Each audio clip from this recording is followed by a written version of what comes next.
देखिए, जब हम जनसंख्या के वितरण की बात करते हैं तो विश्व वितरण के संदर्भ में हमने दो जो तरीके थे जनसंख्या के वितरण को दर्शाने के, उनकी चर्चा हमने की। और वो जो दो तरीके थे, उसके अंदर एक जिसमें हम अक्षांश और देशांतरों के संदर्भ में जनसंख्या के वितरण को दर्शाते हैं, और दूसरा जो तरीका था उसमें हम जनसंख्या के वितरण को जो पॉपुलेशन कंसंट्रेशन पॉकेट्स हैं दुनिया में, ऐसे क्षेत्र जहां दुनिया में बहुत ज्यादा जनसंख्या का बसाव देखने को मिलता है, उसके संदर्भ में हम उसको दर्शाते हैं।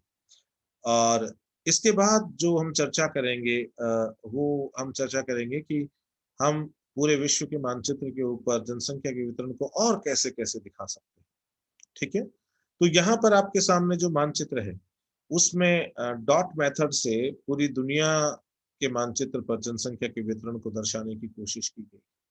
तो जो चर्चा हमने पहले की थी, जो कंसंट्रेशन पॉकेट्स की, वो कंसंट्रेशन पॉकेट्स हमें यहाँ साफ दिखाई दे रहे हैं। देखो, साउथ एशिया का कंसंट्रेशन, ये देखो ईस्ट एशिया का कंसंट्रेशन, है ना, ये साउथ ईस्ट एशिया का कंसंट्रेशन, ये वेस्टर्न यूरोपियन जो पार्ट है उसका कंसंट्रेशन, और ये अमेरिका में जो नॉर्थ ईस्टर्न पार्ट है उसका कंसंट्रेशन। इसके साथ साथ हमें ये भी दिखाई दे रहा है इस मानचित्र के ऊपर कि आने वाले समय में सेंट्रल एशिया का, सेंट्रल अमेरिका का ये भाग, है ना, मध्य अमेरिका का ये भाग, इसके साथ साथ जो दक्षिण अमेरिका है उसमें ये वाला क्षेत्र, ठीक है, फिर अफ्रीकन पार्ट में ये वाला कोस्टल रीजन और ये वाली बेल्ट, ठीक है। ये आने वाले समय में जनसंख्या के संकेंद्रण की दृष्टि से बहुत महत्वपूर्ण पॉकेट बनने वाले हैं, क्योंकि जब हम कंपेयर करते हैं पॉपुलेशन ग्रोथ रेट्स को डिफरेंट डिफरेंट एरियाज की, डिफरेंट डिफरेंट कॉन्टिनेंट्स की, तो हमें साफ दिखाई देता है कि आने वाले समय में, अर्थात इस पूरी 21वीं सदी के जो बचे हुआ भाग है उसमें सबसे तेजी से जनसंख्या वृद्धि यदि कोई कॉन्टिनेंट दिखाएगा तो वो अफ्रीका होगा। ठीक है, तो अब हम हो सकता है कि आज से 100 साल बाद हम जब विश्व की जनसंख्या के वितरण को पढ़ें, तो फिर हम जो पॉपुलेशन कंसंट्रेशन पॉकेट्स हैं, ठीक है, उसमें हो सकता है कि हम कई कई नए एरियाज को उसमें शामिल करें। हो सकता है कि जो आज जो यूरोप का जो क्षेत्र है वहां पर, क्योंकि बहुत सारे देश वहाँ डिक्लाइनिंग पॉपुलेशन शो कर रहे हैं, तो हो सकता है कि ये धीरे धीरे अपनी इम्पोर्टेंस जो है, ठीक है, उसको खो दे in terms of population concentration.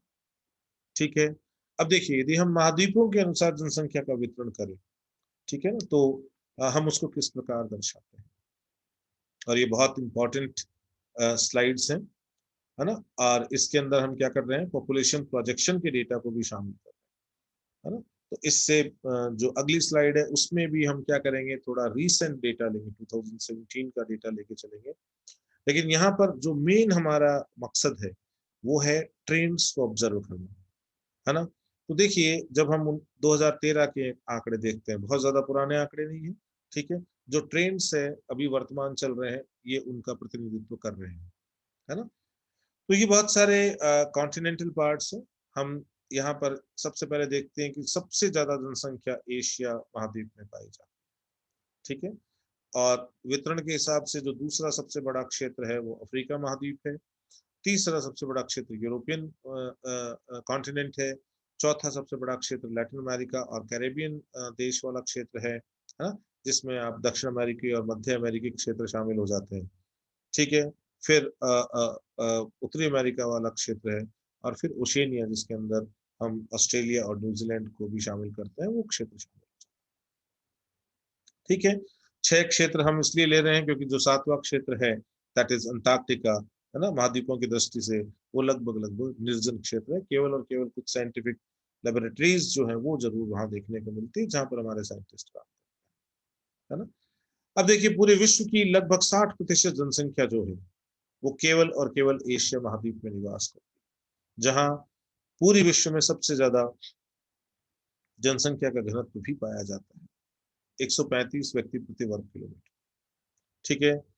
वार्षिक वृद्धि भी ठीक ठाक है, 1.03% जो 2013 में हमें देखने को मिली है, वो वार्षिक वृद्धि भी काफी ठीक ठाक है, क्योंकि इतने चौड़े आधार के बाद, क्योंकि इसका पॉपुलेशन बेस बहुत विस्तृत है। पूरी दुनिया की 60% जनसंख्या यहाँ निवास करती है।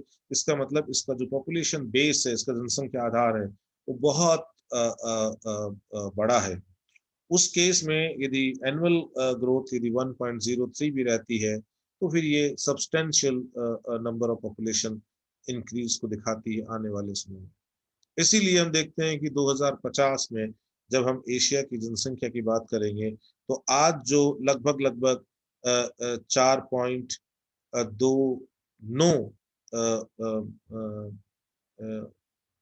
अरब है, वो आने वाले समय में 5.16 अरब के आसपास पहुंच जाएगी।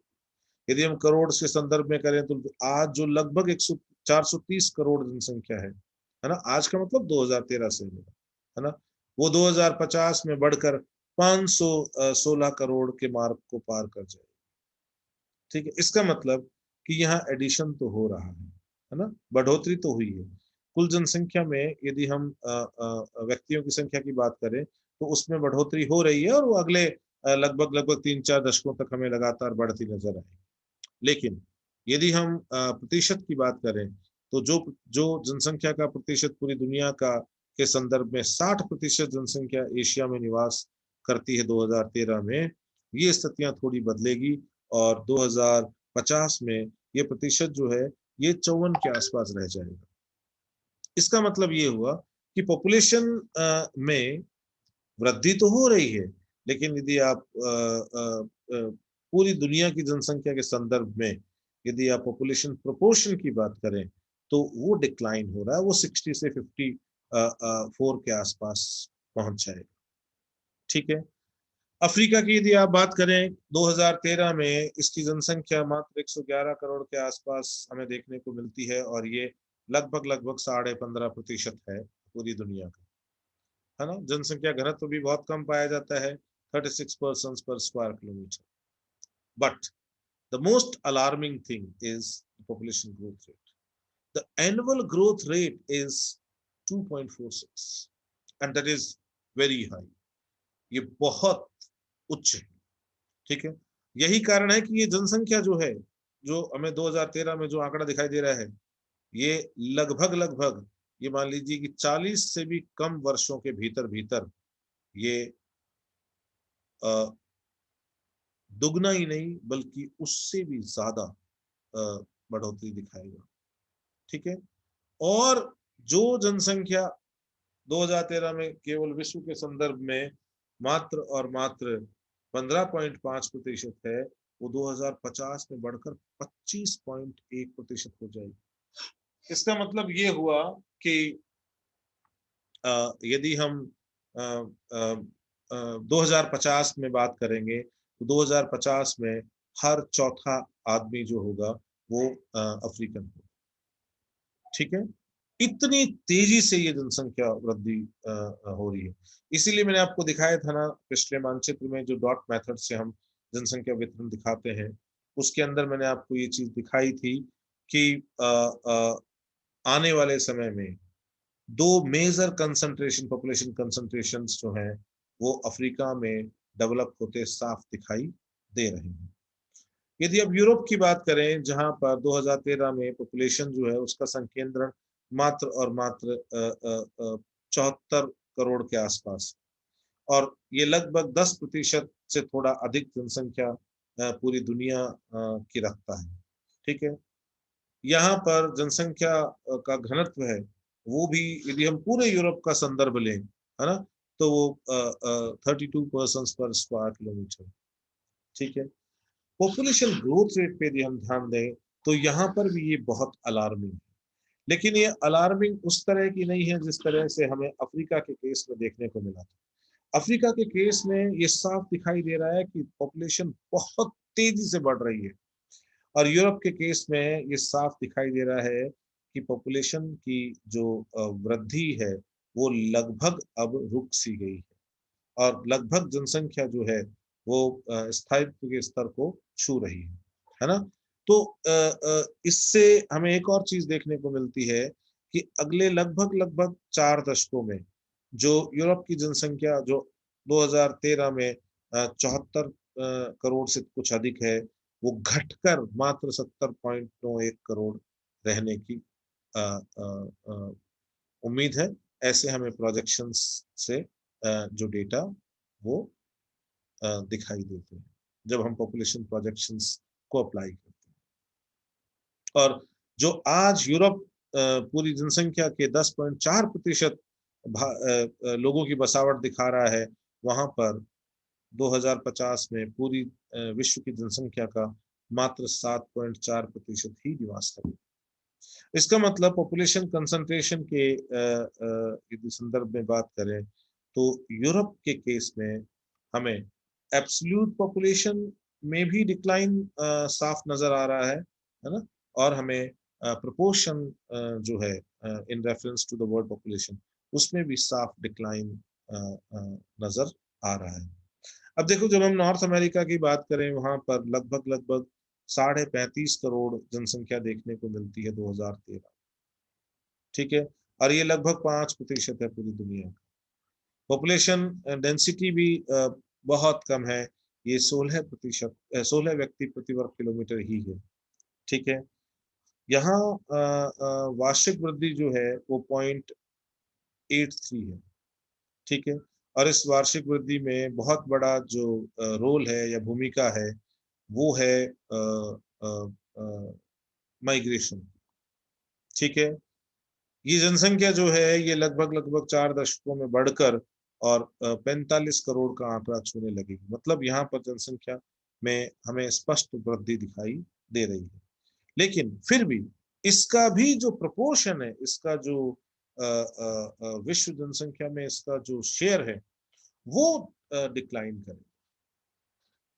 ठीक है, इसीलिए यूरोप के तुरंत बाद मैंने उत्तरी अमेरिका का एग्जांपल लिया, क्योंकि ये दो ऐसे पॉकेट्स हैं, दो ऐसे महाद्वीप हैं जिनकी जिनमें से यूरोप के केस में तो जनसंख्या भी गिरेगी, वो भी उसमें भी कमी आएगी, और उसके साथ साथ में विश्व जनसंख्या में यूरोप की जनसंख्या का अनुपात भी गिरेगा। अमेरिका के केस में जनसंख्या के नंबर्स तो नहीं गिरेंगे, रादर वो बढ़ेंगे, लेकिन हाँ, विश्व की जनसंख्या में इसका हिस्सा जो है वो जरूर कम हो जाए। अब जो हम लातिन अमेरिका और कैरेबियन कंट्रीज की बात करें, विशेष तौर पर मतलब सेंट्रल अमेरिका और साउथ अमेरिकन कंट्रीज की बात करें, तो यहाँ पर लगभग लगभग ये मान लीजिए कि 61 से 62 करोड़ जो है की जनसंख्या 2013 में हमें यहाँ देखने को मिलती है, जो लगभग 8.6% है पूरी दुनिया की जनसंख्या का। यहाँ पर जनसंख्या घनत्व 30 व्यक्ति प्रति वर्ग किलोमीटर। ठीक है, और वार्षिक वृद्धि जो है वो लगभग लगभग 1.11%। यदि हम 2050 की संभावित जनसंख्या की बात करें तो ये लगभग 61 से 62 करोड़ की जो जनसंख्या है वो ऐसी उम्मीद की जाती है कि 78 करोड़ का जो मार्क है उसको पार कर जाएगी। ठीक है, और यहाँ भी हमें एक चीज दिखाई देती है जो हमें यूरोप के केस में दिखाई दी थी और अमेरिका के केस में दिखाई दी थी, और वो ये है कि यहाँ पर भी प्रोपोर्शन में हमें डिक्लाइन देखने को मिलता है पॉपुलेशन की प्रोपोर्शन में, क्योंकि जहाँ 2013 में जो उत्तरी लातिन अमेरिका और कैरेबियन कंट्रीज हैं उनकी जनसंख्या पूरी दुनिया की जनसंख्या का 8.6% देखने को मिलती है, वही 2050 में घटकर 8.2% के स्तर पे आ जाएगी। ठीक है, इसका मतलब हमें यहाँ स्पष्ट दिखाई देता है कि जो पॉपुलेशन है उसकी जो डायनामिक्स है वो अगले 4-5 दशकों में बहुत तेजी से बदलती दिखाई दे रही है। ओशिनिया वाला जो भाग है वहाँ आज लगभग लगभग ये मान लीजिए कि 2013 में 3.83 करोड़ जनसंख्या जो है वो निवास करती है। ठीक है, और ये पूरे विश्व की जनसंख्या का मात्र 0.5%, 0.5%। ठीक है, और जनसंख्या घनत्व जो है वो बहुत ही कम है, 4 व्यक्ति प्रति वर्ग किलोमीटर। ठीक है, वार्षिक वृद्धि यहाँ पर काफी हमें ठीक दिखाई देती है, और ये वार्षिक वृद्धि अफ्रीकन कॉन्टिनेंट के बाद में इस भाग में हमें सर्वाधिक दिखाई, ठीक है। और इस पूरे सिनेरियो के अंदर हमें ये चीज जरूर दिखाई दे रही है साफ कि आने वाले समय में अफ्रीका की पॉपुलेशन बहुत तेज बढ़ेगी। आने वाले समय में अभी लातिन अमेरिका जो और कैरेबियन कंट्रीज है, वहाँ पॉपुलेशन काफी तेजी से बढ़ेगी। और आने वाले टाइम में ओशिनिया के क्षेत्रों में भी जनसंख्या के तेजी से बढ़ने की उम्मीद है, ठीक है। तो ये 3.83 करोड़ से, है ना, जो कि 2013 की जनसंख्या ओशिनिया की, उससे बढ़कर वो 5.69 करोड़, है ना, हो जाएगी 2050 में। और जो प्रपोर्शन है उसमें भी हमें थोड़ी सी वृद्धि दिखाई देगी, ठीक है। तो ये जो स्लाइड है इससे हमें एक मोटा मोटा आइडिया लगता है कि पूरी जो हमारी भूसतह है ना, अर्थात पूरे ग्लोब के ऊपर जो कॉन्टिनेंट्स हैं ना, वो मोटे तौर पे किस तरह के ट्रेंड्स जो हैं वो बता रहे हैं, ठीक है। इस ये जो टेबल है इसके अंदर भी उसी चीज को डिपिक्ट करने की कोशिश की गई है, जिसमें ये पॉपुलेशन है मिलियंस के अंदर, और ये दिखाया गया है कि किस तरह के हमें ट्रेंड्स जो है वो दिखाई दे सकते हैं लगभग लगभग लगभग लगभग एक शताब्दी, है ना, 2017 से लेके और 2100 तक, ठीक है। यदि हम वर्ल्ड पॉपुलेशन की बात करें तो ये लगातार इसके नंबर्स में इंक्रीज होगी, अर्थात जनसंख्या लगातार बढ़ती जाएगी। और यदि हम अफ्रीका की बात करें तो आप देखिए कि जो जनसंख्या 2017 के अंदर, है ना, जो मात्र और मात्र 125.6 करोड़ है, क्योंकि ये मिलियंस में है ना, तो मिलियंस में इसका मतलब यदि आप इसके एक अंक के बाद यहाँ यहाँ पर यदि आप पॉइंट लगाते हैं तो ये आ जाएगी करोड़ में। किसमें आ जाएगी? करोड़ में, क्योंकि 1 मिलियन में 10 लाख होते हैं और 10 मिलियन मिलकर 1 करोड़ बनाता है, तो 10 का भाग यदि आप दे दोगे इसमें तो वो करोड़ में आ जाएगी। और अब आप ये देखिए कि 2100 में जब आप पहुंचोगे तो उस समय यहाँ की जनसंख्या है वो ज्यादा भी नहीं, तो हम ये कह सकते हैं कि लगभग लगभग लगभग लगभग मोटे मोटे तौर पे 4 गुना के आसपास, ठीक है। इस लगभग लगभग 8 दशकों के पीरियड, ठीक है। यदि आप एशिया की बात करें तो जनसंख्या जो है वो अ, लगातार बढ़ेगी 2050 तक, ठीक। हालांकि बढ़ने की गति थोड़ी धीमी हो सकती है ना, लेकिन इसमें 2050 के बाद 2100 तक के बीच में हमें पॉपुलेशन की जो साइज है उसमें कमी देखने को मिलेगी, है ना, वो नीचे जाएगी, ठीक है। यूरोप के केस में हम पहले ही देख चुके हैं कि जो जनसंख्या 742 मिलियंस की है या 74.2 करोड़ की है 2074 में, वो घटकर और मात्र 65.3 करोड़ या यूं कहें कि 653 मिलियंस तक सिमट कर रह जाएंगे, ठीक है। यदि आप बात करते हैं लातिन अमेरिका और कैरेबियन कंट्रीज, है ना, तो लातिन अमेरिका और कैरेबियन कंट्रीज में आज जनसंख्या लगभग 64 करोड़ से ज्यादा है, ठीक है। और यहाँ पर जनसंख्या लगातार बढ़ती रहेगी लगभग 2050, लेकिन 2050 के बाद हमें इस क्षेत्र में क्लियर कट डिक्लाइन देखने को मिलेगा। नॉर्थ अमेरिका की पॉपुलेशन जो आज लगभग 36 करोड़ के आसपास है, वो 2030 में 39.5 करोड़ हो जाएगी, वो 2050 में 43.5 करोड़ हो जाएगी, और वो 2100 में 49.9 करोड़ हो जाएगी, ठीक है।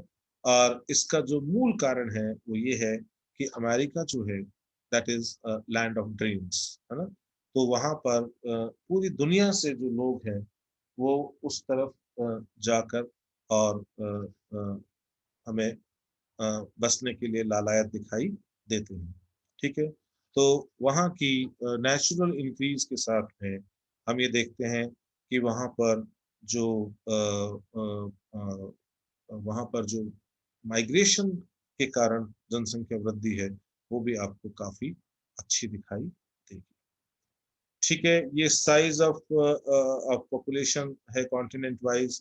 तो यहाँ क्लियर कट ये कॉलम जो है ये क्लियर कट हमें बता रहा है कि एशिया की जो पॉपुलेशन है वो औरों के संदर्भ में बहुत ज्यादा।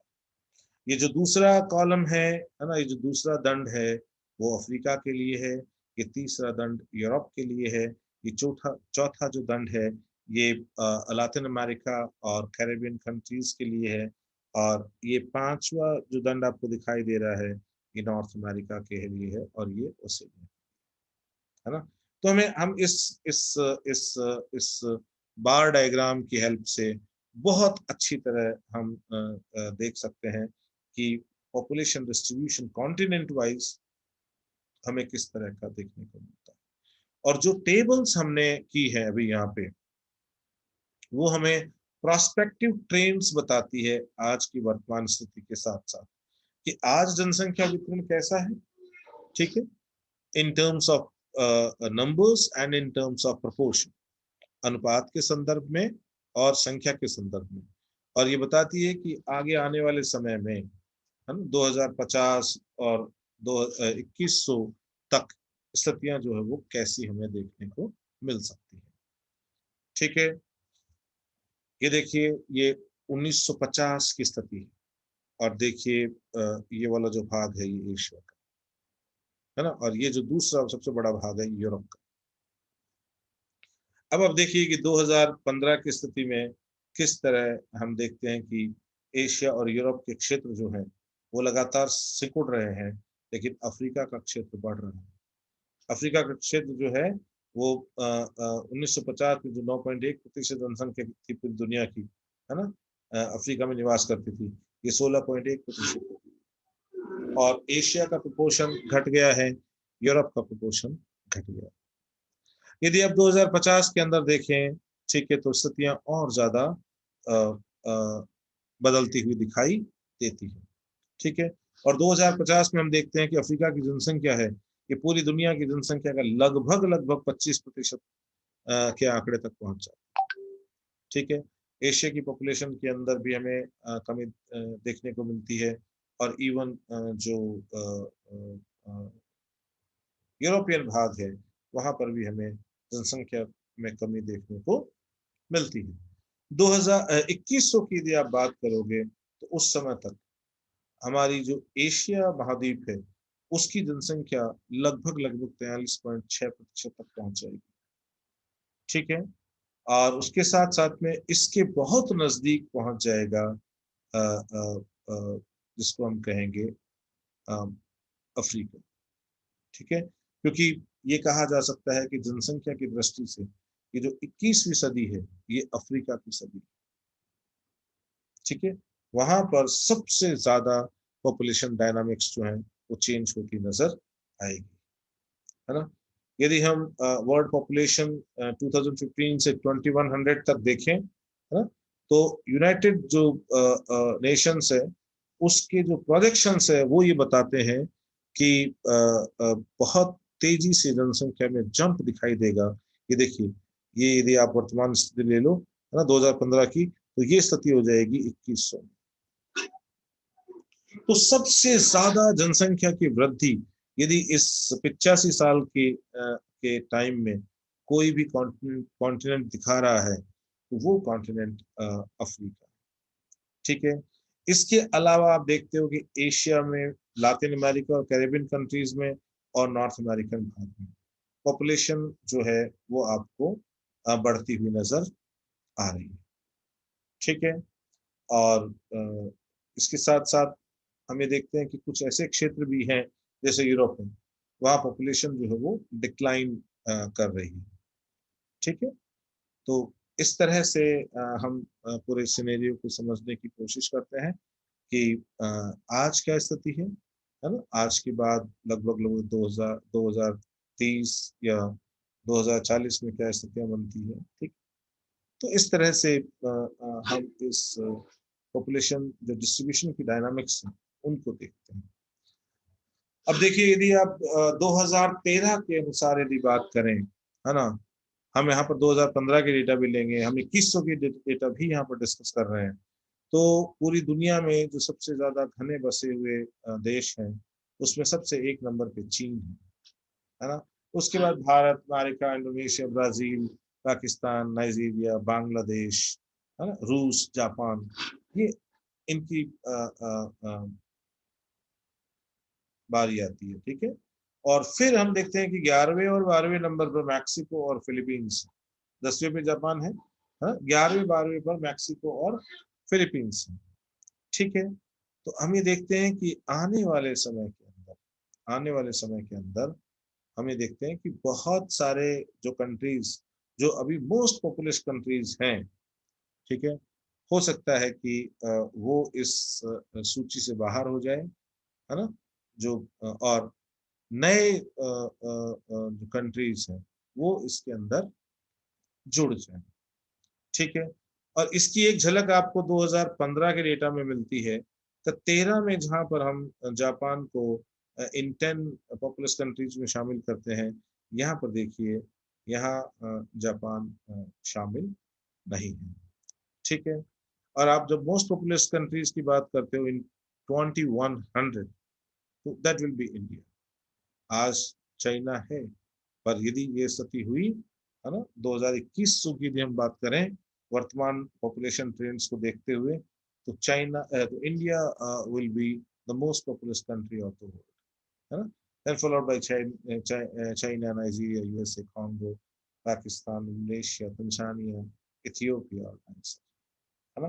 तो और यहाँ पर एक और आपने यदि टेबल पे ध्यान दिया हो, तो काफी अफ्रीकन जो कंट्रीज हैं वो इसमें शामिल होते दिखाई दे रहे हैं इस लिस्ट में। ये देखिए आप, Nigeria 1, then Congo 2, then Tanzania 3, Ethiopia 4, Niger 5, है ना। तो आज की तारीख में यदि आप बात करें, आज की तारीख में आप बात करें, तो आप बहुत गौर से देखिएगा कि हमें यहाँ पर China, India, USA, Indonesia, Brazil, Pakistan, Nigeria, है ना, केवल एक देश हमें मिलता है अफ्रीका से। ठीक है, और जब हम 85 साल बाद देखते हैं, तो देखो नाइजीरिया, कॉन्गो 2, तंजानिया, इथियोपिया और नाइजर। ठीक है, तो कितनी तेजी से इनकी संख्या बढ़ रही है ना, उस चीज को हम देख सकते हैं। 10 बिगेस्ट कंट्रीज की यदि हम बात करें पॉपुलेशन वाइज, 1950 की स्थिति ये है, आप सब जानते हैं उसको। ठीक है, लेकिन 2015 में हम देखते हैं कि कुछ हमें तब्दीली जो है वो दिखाई देती है। ठीक है, तो देखिए China, India, USA, Russia, Russia, है ना, ये 4 जो कंट्रीज हैं, ठीक है, टॉप 4 कंट्रीज। तो टॉप 3 तो आपको यहाँ मिलेंगे अपने यथावत स्थान पे, है ना, चाइना, इंडिया और यूएसए 2015 के लिए। 2050 से 2015 को कंपेयर करें तो, लेकिन हमें देखते हैं कि इन 65 सालों के अंदर बहुत सारे कंट्रीज इस लिस्ट से बाहर होते हैं और नए जो सदस्य हैं वो इसके अंदर शामिल होते हैं। ठीक है, तो अब देखिए आप यहाँ पे ये देखिए, पाकिस्तान, नाइजीरिया, बांग्लादेश, मैक्सिको, है ना, ये हमें नए एंट्रेंट्स यहाँ पे दिखाई देते हैं। ठीक है, 2050 की स्थिति की यदि बात करो तो चीजें और बदलती है। उसमें देखो कॉन्गो और इथियोपिया, है ना, ये भी इस टॉप 10 कंट्रीज में शामिल हो जाते हैं। ठीक है, और उसके बाद देखिए आप, यदि 2100 के अंदर जो प्रोजेक्ट की गई है जनसंख्या, उसके आधार पे चाइना रहेगा, इंडिया रहेगा, है ना, नाइजीरिया है, यूएस है, कॉन्गो है, पाकिस्तान है, इंडोनेशिया है, तंजानिया है, इथियोपिया और नाइजर, है ना। तो अब आप देखिए यहाँ पर 1, 2, 3, 4, 5, है ना, ये जो कंट्रीज हैं, ये किसी पर्टिकुलर एरिया से आते हैं। ठीक है, इसके बाद देखिए जनसंख्या वृद्धि की बात हम करेंगे। सबसे पहले तो हम ये देखते हैं कि जो जनसंख्या वृद्धि है, इसके आधार पे हम वितरण दिखाते हैं। तो ये जनसंख्या वृद्धि बेसिकली यहाँ किस संदर्भ में दिखाई गई। ठीक है, हम यहाँ पर 200 साल के जनसंख्या में हुए परिवर्तन को दिखाने की कोशिश करें। आप और हम सब जानते हैं कि जो अ, जो जनसंख्या की वृद्धि है, ठीक है, वो एक तो निश्चित क्षेत्र के लिए, निश्चित समयावधि के लिए हम निकालते हैं, और उसमें हम बेस ईयर पॉपुलेशन और जो पॉपुलेशन में चेंज हुआ है इस अवधि में, उसको हम आधार लेते हैं। हम जो चेंज हुआ है उसके अंदर आधार वर्ष की जनसंख्या का भाग देकर और उसको 100 से कम, ठीक है। दूसरा वृद्धि का तरीका है कि हम ये दिखाते हैं कि भाई जैसे एक मार्क ले लिया हमने कि 1 करोड़ वृद्धि जो है उसमें कितना समय लगा, और यहाँ इस टेबल में आपको वही चीज दिखाई हुई है कि पूरी दुनिया की जनसंख्या को, है ना, यहाँ अरब के संदर्भ में दिखाई हुई है कि पूरी दुनिया की जनसंख्या को 1 अरब जो है वो मार्क अचीव करने के लिए बहुत लंबे समय तक वेट करना पड़ा, है ना। और ये लगभग लगभग ये 1804 के अंदर हम देखते हैं कि पूरे विश्व की जनसंख्या लगभग लगभग 1 अरब के आसपास पहुंच जाती है। और ये ज्यादा पुरानी बात नहीं है, ये लगभग लगभग लगभग मान लीजिए कि 106-7 वर्ष पुरानी है, ठीक है। अब इसके बाद में 1 अरब और बढ़ने में, मतलब 1 अरब जनसंख्या हो गई, अब 1 अरब और बढ़ने में मात्र और मात्र 123 वर्ष लगते हैं बस। और ये 1947 में लगभग लगभग ये मान लीजिए कि इसमें 1 अरब का इजाफा हो जाता है। तो हम जो लगभग इतिहास हम यदि यहाँ डिस्कस करें तो 207-8 वर्ष पहले हमारी जनसंख्या जो है वो 1 अरब का आंकड़ा छूती है ना। और इसको 1 अरब की जनसंख्या पहुंचने में कई लाखों वर्ष लगते हैं, ठीक है। पर 1 अरब से 2 अरब होने में मात्र और मात्र 123 वर्ष, है ना। 2 से 3 होने में ये टाइम और घट जाता है और 33 वर्ष हो जाता है। फिर ये टाइम और घट जाता है, 14 वर्ष हो जाता है 3 से 4 पहुंचने में। 4 से 5 पहुंचने में 13 वर्ष और लगते हैं, ठीक है। फिर हम देखते हैं कि 11 जुलाई 1987 को विश्व जनसंख्या में 5 अरबवा बच्चा जो है ना वो जन्म लेता है, ठीक है। और इसीलिए हम इसको हम क्या क्या देखते हैं कि हम इसको एक इम्पोर्टेंट मार्क के रूप में देखते हैं, ठीक। फिर हम देखते हैं कि 12 अक्टूबर 1999 को 6 अरबवे जो बेबी है उसका जन्म होता है, ठीक है ना। और अब जो जनसंख्या में समय लग रहा है 1 अरब बढ़ने में, मात्र और मात्र 12 वर्ष लग रहे हैं। 6 से 7 अरब पहुंचने में भी मात्र और मात्र 12 वर्ष लगेंगे, है ना।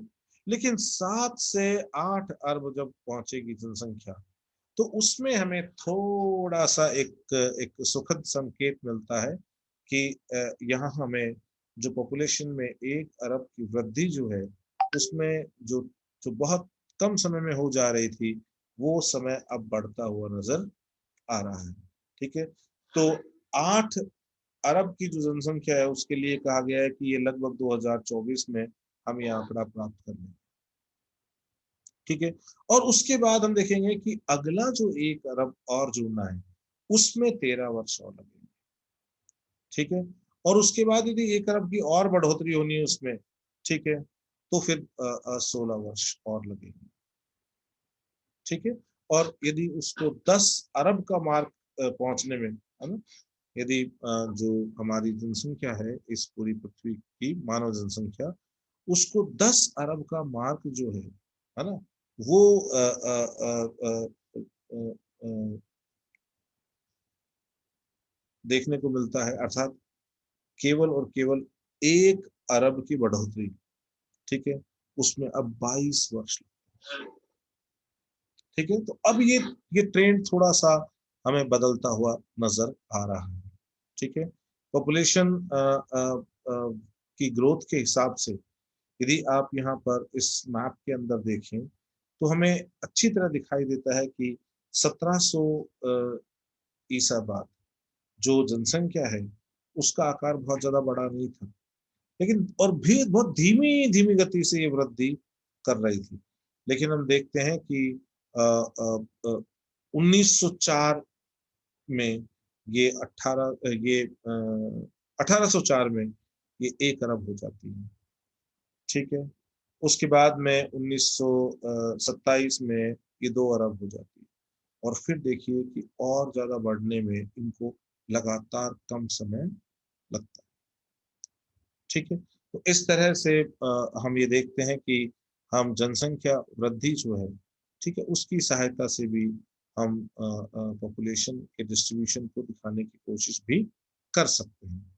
ठीक है, हमें देखते हैं कि ये जो दौर निकल रहा है 1750 से लेके और 2050 तक का, इसमें जो डेवलपिंग कंट्रीज है उनकी पॉपुलेशन जो है वो इंडस्ट्रियलाइज्ड कंट्रीज की तुलना में बहुत तेजी से बढ़ेगी। ठीक, तो आने वाले समय में हमें उसको इस तरह से समझाना होगा।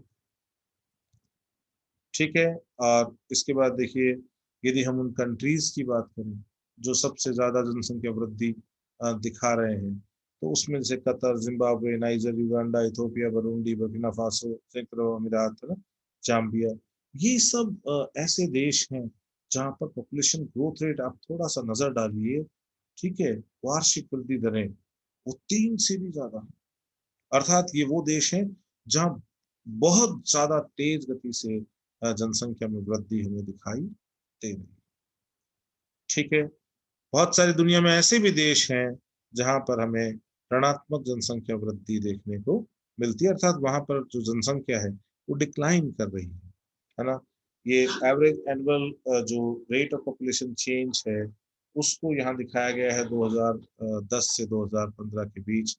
हमें साफ दिखाई देता है कि रेट ऑफ चेंज वहाँ बहुत ज्यादा है, जहाँ पर ये कलर जो है ये गहरा होता जाता है। तो ये जो इलाके हैं ये रेट ऑफ चेंज को बहुत अच्छी तरह से दिखा रहे हैं। ठीक है, वर्तमान में अर्थात हम 2013 की टेबल को यदि संदर्भ लें तो विश्व की जनसंख्या वृद्धि दरें 1.14%। ठीक है, विश्व की अधिकतम जनसंख्या वृद्धि दर सन 1963 में हमें देखने को मिली। ठीक है, और जो 2.19 रही थी, है ना।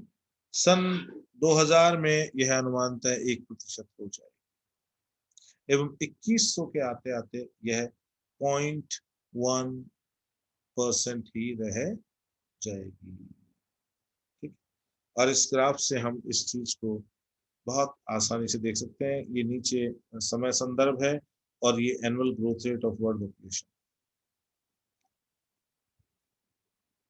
ठीक है, अब चले आगे, चलिए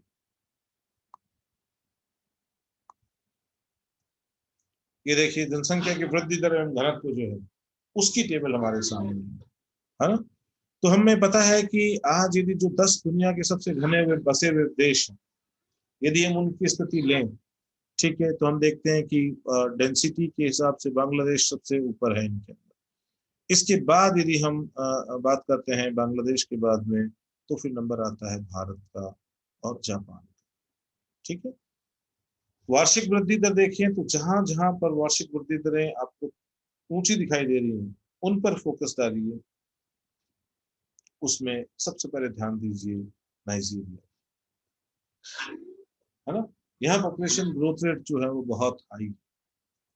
ठीक है, इसके अलावा यदि आप बात करते हैं तो चीन में ये 0.61 है, भारत में ये 1.24 है, अमेरिका में 0.81 है। ठीक है, तो ये भिन्न भिन्न वार्षिक वृद्धि की दरें हैं, है ना। यहाँ पर आप यदि ध्यान दें तो मोस्ट पॉपुलस कंट्रीज के अंदर भी रशिया और जापान जो है वो नेगेटिव पॉपुलेशन ग्रोथ जो है वो दिखा रहे हैं। तो आने वाले समय में हो सकता है कि ये इस टॉप 10 लिस्ट के अंदर अपनी जगह ना बना। ठीक है, बाद में जनसंख्या का प्रतिशत दिया हुआ है और 2000 से 2050 तक 37 वर्षों में जो बदलाव है ना, उसको दिखाने की कोशिश की गई। ठीक है, ये UN registered population density map है 2015 का, है ना। हम क्लियरली देख सकते हैं कि कहाँ जनसंख्या का संकेंद्रण हमें ज्यादा दिखाई दे रहा है।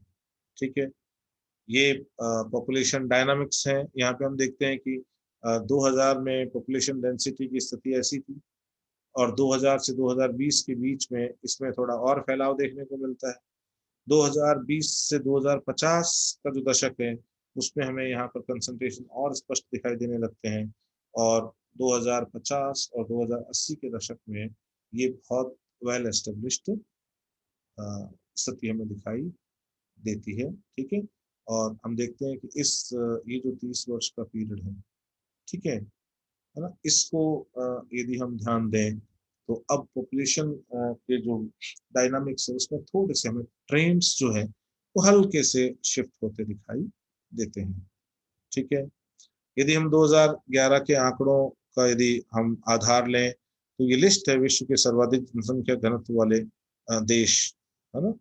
ठीक है, विश्व के कम जनसंख्या घनत्व वाले देश। ठीक है, तो ये दो तरह की लिस्ट है ना, जिनसे हम जो बहुत सारे देश हैं उनके जनसंख्या घनत्व को हम बहुत अच्छी तरह से देख सकते हैं। ठीक है, जैसे देखो मकाओ, मोनाको, छोटे छोटे हैं, इनको छोड़ दीजिए। सिंगापुर के केस में भी ये काफी हाई है, 7,565। ठीक है, उसके बाद में हम यदि लें तो और जो बहुत सारे छोटे बड़े कंट्रीज हैं वो इसमें हमें देखने को मिलते हैं, और इसी लिस्ट में आप देखिए 12वें नंबर पर बांग्लादेश का नाम। ठीक है ना, तो इस तरह से हम देखते हैं ये पिक्चर हमें दिखाई देती है पॉपुलेशन डिस्ट्रीब्यूशन की पूरे वर्ल्ड के ऊपर। यहाँ पर ये मोस्ट पॉपुलस कंट्रीज जो हैं, 2006 का डेटा यहाँ पे दिया हुआ है ना, उनके नाम है ना, लार्जेस्ट जो पॉपुलेशन दर्शाने वाले देशों के। यहाँ पर ये 1950, 2000 और 2050, ये तीन स्थितियां बताइए कि किस तरह से, जैसे देखो यहाँ पर हम यदि ध्यान दें तो ये एशिया का पार्ट है ना, ये केवल 55% के लगभग था।